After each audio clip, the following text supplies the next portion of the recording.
Scheherazade. Sinbad n'a pas besoin qu'on prenne sa défense. Enfants, soyez des camarades de Sinbad. Joyeux, rusé, c'est un ami de la chance. Au milieu du désert arabe, une caravane contre le vent et s'enlise dans le sable, puis avance péniblement. Mais un petit garçon sait comment faire, il a conduit hors du désert. Sinbad, Sinbad, héros de Scheherazade. Sinbad n'a pas besoin qu'on prenne sa défense. Enfants, soyez des camarades de Sinbad. Joyeux, rusé, c'est un ami de la chance. Après l'aventure de Sinbad et d'Ali Baba sur l'île des Amazones, Sinbad se retrouva seul chez lui à Bagdad. Mais il repartit bientôt en voyage. Peu de temps après, il n'eut plus assez d'argent pour rentrer. Toujours rien, personne ne veut nous prendre. Eh oui, sans argent, pas de bateau. On ne m'a pas demandé de l'or. Curieusement, il réclamait du poivre. Avec quoi devons-nous payer? Avec du poivre? Où pourrions-nous le prendre? Ah oui, au fond, c'est une très bonne idée. Nous allons pouvoir rentrer à Bagdad sans difficulté.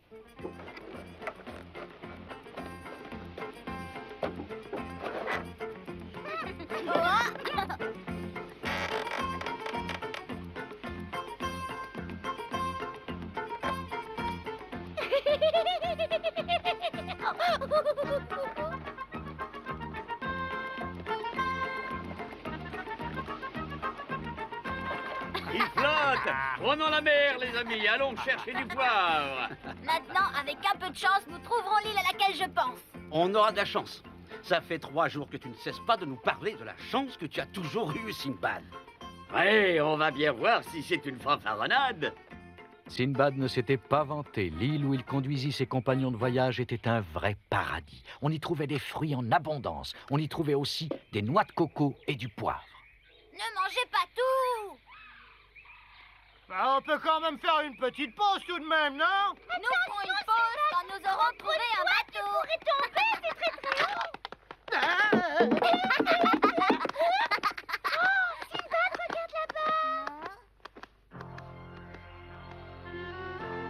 Il y a des gens sur cette île. J'aperçois un beau château. Un château? Ah, you. Oui, un château gigantesque avec des murs épais. C'est un château de riches. Ce qui signifie que l'île appartient à quelqu'un. Dans ce cas-là, il vaut sans doute mieux que nous déguerpissions. Je le crois aussi.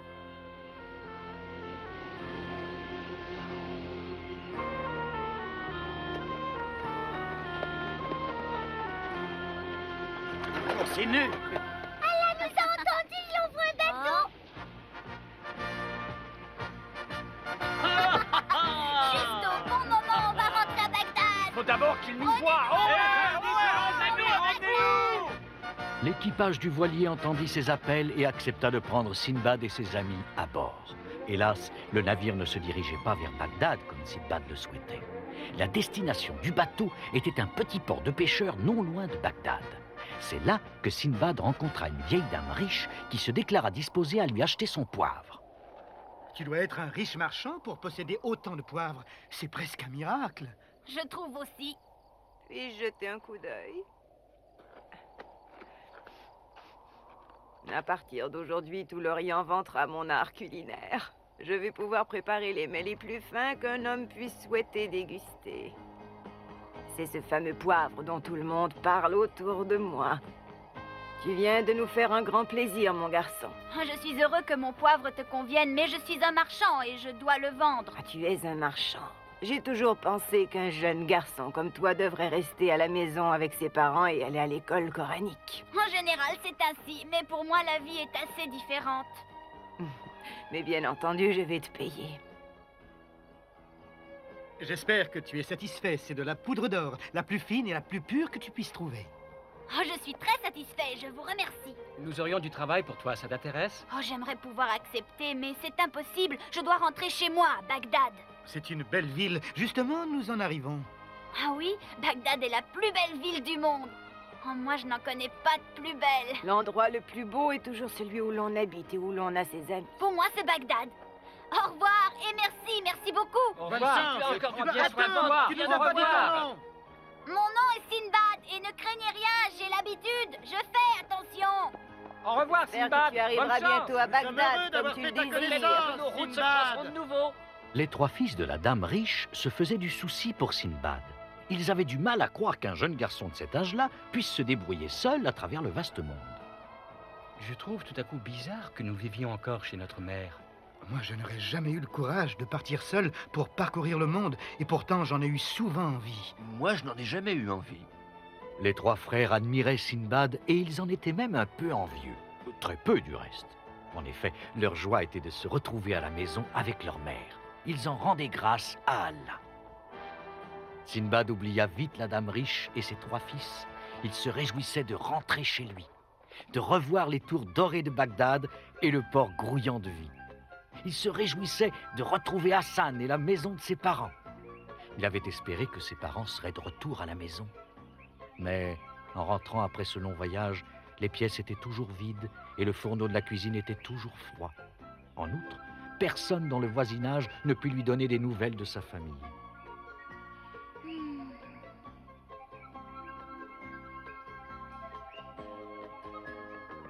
Que fais-tu là, Sinbad? Tu prépares tes bagages pour un nouveau voyage, n'est-ce pas? Bien sûr, ce n'est pas en restant assis que je retrouverai mes parents, Sheila. Sinbad, tu as couru tellement de dangers. Pense seulement à ton aventure sur l'île du Vautour. Tu peux t'estimer heureux d'en être sorti vivant. Tu avais bien juré en ce temps-là de ne plus tenter l'aventure. Sheila avait raison de rappeler à Sinbad sa dernière aventure. Il s'en était fallu de peu qu'elle ne se terminât mal. Dans mon palais, il y a 80 pièces et des colonnes d'or. J'ai 2 cuisiniers, 20 palefreniers, 35 servantes et 11 épouses. Ah. Oh, c'est très peu. J'ai 90 pièces, 200 colonnes d'or, 4 cuisiniers, 80 servantes et 40 épouses.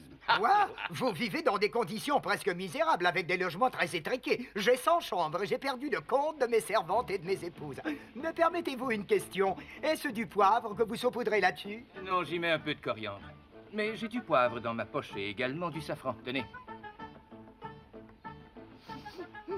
C'est le parfum le plus frais et le plus délicat de tous les parfums d'Orient. Oui, malheureusement, le goût est très fort. Cela brûle la langue comme du feu et ça chatouille le nez. Vous vous habituerez très vite à ce goût. Dégustez les condiments avec précaution. Peut-être le goût en est-il meilleur si on mange de la viande en même temps. Je vais en prendre un petit sac pour mon cuisinier afin qu'il étudie les mets qui peuvent convenir à ce genre de condiments. C'est la cuisine de la cour. Oui, c'est ce qu'on raconte. Mais est-ce la vérité? Vous pouvez me croire, messieurs, c'est la vérité. C'est la cuisine moderne qui deviendra celle des grands seigneurs et des rois. On prédit tellement de choses qui ne se produisent jamais. Elle se couvre de gros nuages. Un peu de pluie ne fait jamais de mal, car ensuite le soleil est moins brûlant. Tiens, mange un peu pour devenir grand et fort. Le voyage peut être long. Oh, je préfère ne pas manger par crainte du mal de mer. Alors saupoudre du poivre sur ta viande. Elle aura meilleur goût et sera plus digestible. Nous allons avoir une tempête. Mais non, Sinbad, quelques nuages ne forment pas une tempête. Si je vous le dis, vous pouvez me croire. Depuis 30 ans, je voyage comme marchand dans cette région, j'ai l'expérience. Que dites-vous là, Mustapha? Déjà 30 ans? À côté de vous, je suis un débutant. Je ne suis marchand que depuis 8 ans. À côté de moi, vous êtes des novices tous les deux.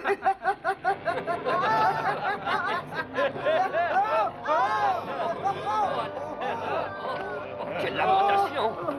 Il est vrai que la mer s'agite. Espérons qu'elle va vite se calmer. Ou bien nous allons contre le vent, ou bien c'est une tempête qui commence à se déchaîner. Je crains que la deuxième supposition soit la bonne. Embarrez la cargaison, amenez les voiles et surveillez bien le gouvernail. Allah, pitié, sinon notre voyage est terminé.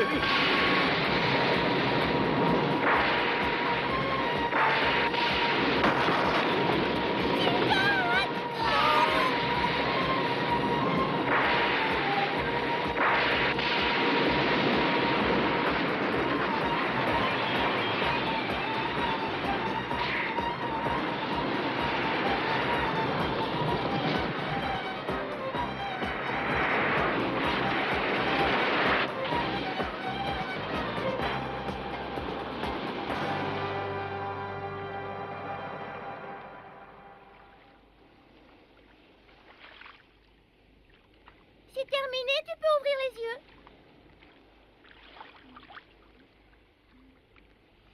Peux-tu me dire pourquoi à chaque voyage nous avons un navire qui coule? À la longue, ça devient monotone. Pour en revenir au poivre, je crois que c'est un commerce qui a un grand avenir. Nous autres marchands, nous devons nous en préoccuper. Vous ne pouvez pas de temps en temps vous taire. Ça paraît pas vrai. Les marchands restent des marchands, même avec de l'eau jusqu'au cou. Je ne te permets pas, Sheila, de dire du mal des marchands. Je fais partie de la profession. Tu cries toujours quand tu sais plus quoi dire. Tu es impossible. Oh bon.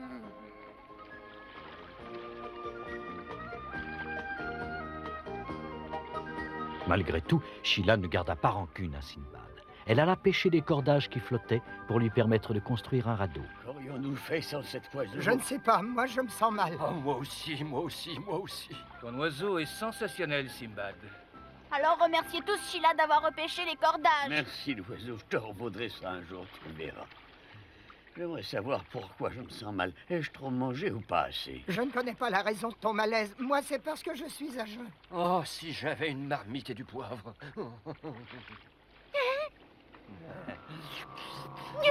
Casimir! Sheila, reste avec nous!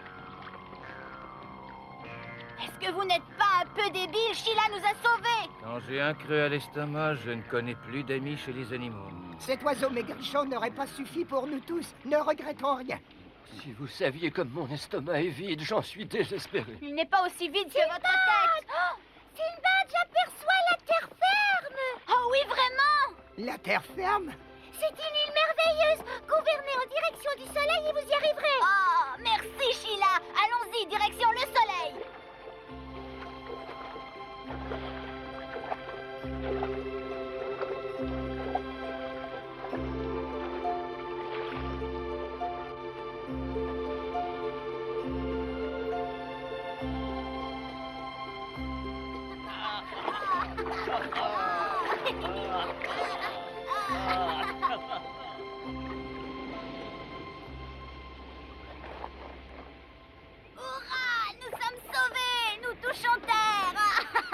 Oh Allah, je te remercie de ne pas nous avoir Et abandonnés. surtout, n'oublie pas, Allah, que tes enfants ont très faim.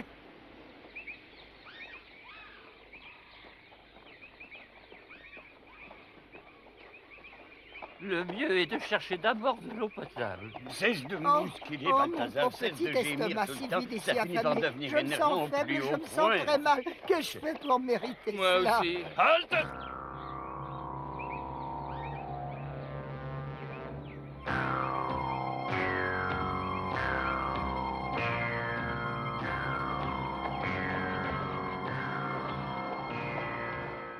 Majesté, nous attendons votre décision, Majesté. Nous allons bien voir. Ils ont faim et je n'en ai pas vu d'autres. Que vont-ils faire de nous?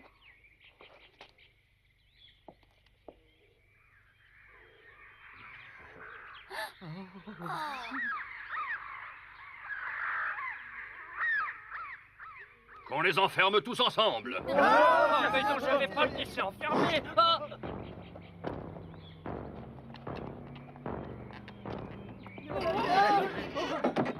Oh non, c'est pas drôle. Pourquoi nous avoir sauvés, Allah, si maintenant tu nous abandonnes?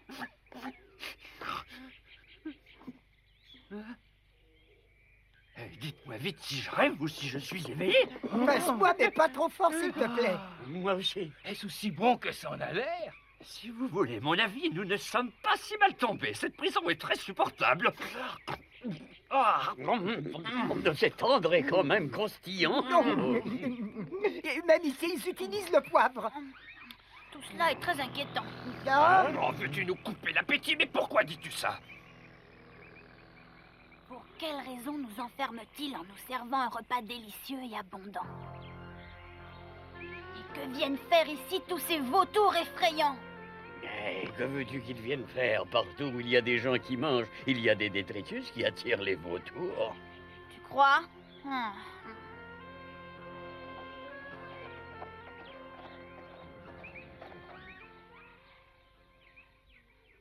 vous voyez ce que je vois?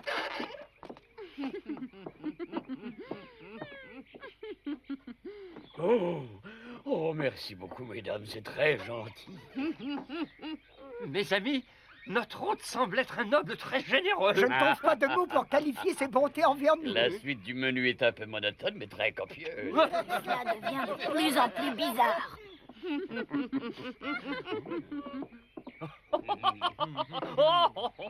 Nous sommes arrivés au pays de cocagne. Sinbad devenait de plus en plus songeur et ses compagnons de voyage de plus en plus joyeux.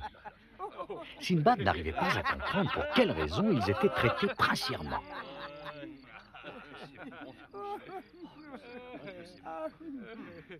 Que t'arrive-t-il, Sinbad? Pourquoi ne manges-tu pas? Prends exemple sur moi, mon garçon. On ne refuse pas ce qui est gratuit. Pour devenir marchand, il faut connaître ce principe. Tiens, prends ça, Sinbad. C'est très bon, je suis sûr que tu aimeras. Qui sait si notre hôte sera demain aussi généreux?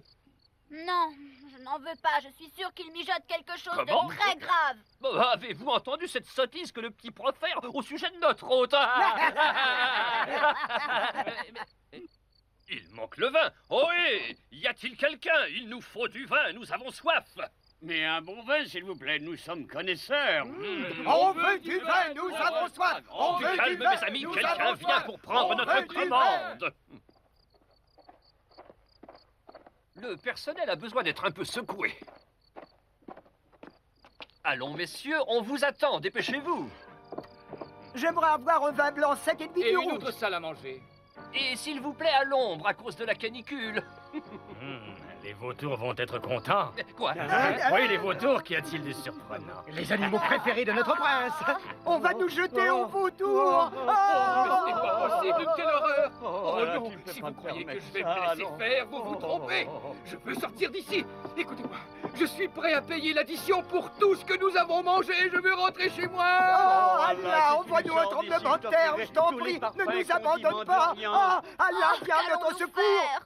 Ah, vas-tu me laisser tranquille, sale oiseau? Si tu ne fais pas demi-tour, je le dirai à Sinbad et il est grand et fort. Laisse-moi disparaître.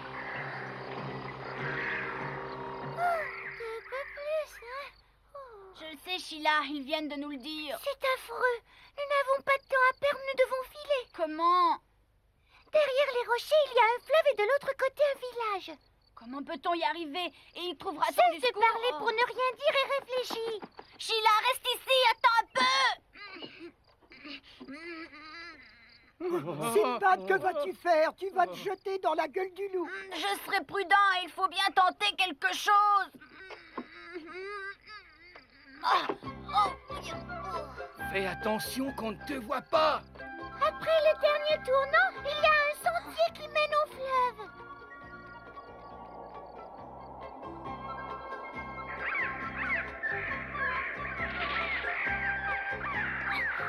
Sheila, regarde, les vautours se sont rassemblés. Ils vont nous voir et ne nous laisseront pas passer. Seul c'est impossible, il faudrait tenter de passer tous ensemble. Les autres sont bien trop lâches. À quoi bon? Nous n'échapperons pas aux vautours. Nous ne pourrons pas passer inaperçus, Sinbad. On s'armera de bâtons et nous nous battrons. Je ne veux pas avoir affaire aux vautours. Je ne veux pas les voir. D'un autre côté, nous ne pouvons pas rester ici. Il faut sortir, mais... si j'avais pas autant mangé. Mustapha, nous ne devons pas nous décourager si vite. En tirant très fort sur les barreaux, on les décellera peut-être. Allez, ne restez pas figés, aidez-moi.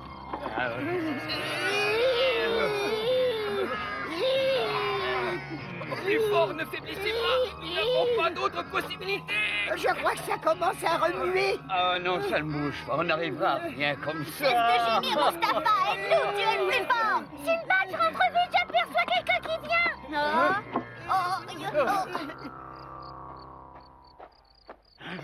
Vérifiez des cuisses de poulet. C'était pourquoi on a emmené le petit? Parce qu'il est le plus malin et avec lui, les autres peuvent tenter de s'évader. Allez, dépêchons-nous, il faut l'emmener. Notre prince ordonne qu'on te conduise dans une prison isolée. C'est moi. Non, je ne veux pas, je veux rester Mais avec cesse mes de te débattre. Sinbad, ne nous abandonne pas. Non, ne craignez rien, je reviendrai, comptez sur moi. Mon pauvre petit Sinbad, tu me fais pitié. Sinbad, Sinbad.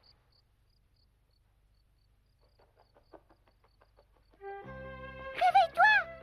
Tu ne dois pas dormir tu dois réfléchir. Si je ne dors pas, je vais manger tout ce qui est là, car j'ai faim. Et après, je ne pourrai plus passer entre les barreaux. Ça tombe bien, tu es faim, voilà le ravitaillement.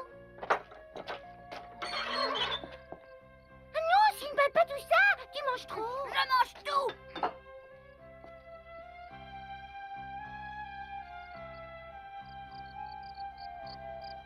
Désolée, Sheila, je n'ai pas pu résister à la tentation. Ça ne fait rien, Sinbad, ce n'est pas ta faute. Oh, je me suis pensé qu'une cruche d'eau, je ne peux plus bouger.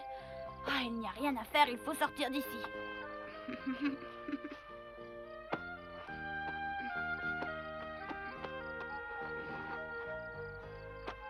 me dire à quoi ça va servir?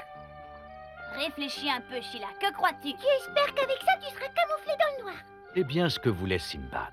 Il réussit à se glisser au dehors et à se cacher. Le lendemain matin, au lever du jour, il put se diriger vers le sentier qui conduisait au fleuve. Pour la deuxième fois, il tenta de passer en espérant que les gardes dormaient encore. Oh, il est déjà debout, filon. Que croyais-tu, gamin? S'enfuit! Appelle les autres pour finir par la route! Saute, Sinbad! Je n'ose pas, Sheila! Saute, t'as dit, saute!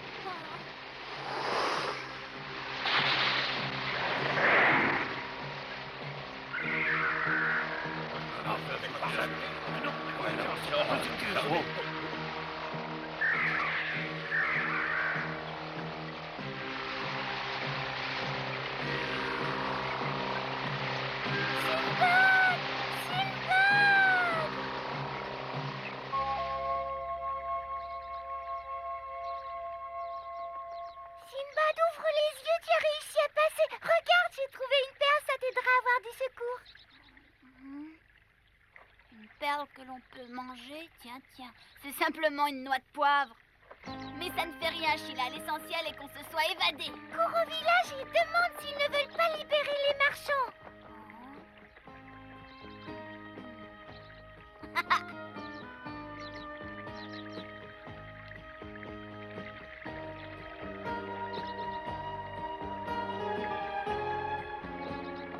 Il faudra bien qu'ils nous aident, ils ne peuvent pas dire non. Sheila, sais-tu ce que je crois? Qu'on a encore eu cette fois une chance infinie. Il suffisait que Sheila rappelle cette aventure à Sinbad pour lui ôter l'envie de quitter Bagdad pour partir de nouveau en voyage. Pendant un certain temps, Sinbad se laissa ainsi convaincre. Mais un jour, il rétorqua que tout s'était bien terminé puisque finalement, avec l'aide des villageois, ils avaient tous pu s'enfuir de l'île. Sinbad se mit à réfléchir. Bien sûr, l'expérience qu'il avait faite sur l'île des Vautours n'avait pas été agréable. Mais la vie à Bagdad était tellement monotone qu'il n'était pas fâché d'avoir vécu cette aventure. Ce fut ainsi qu'il décida de repartir de nouveau en voyage, quoi que Sheila pût en penser. À la prochaine fois.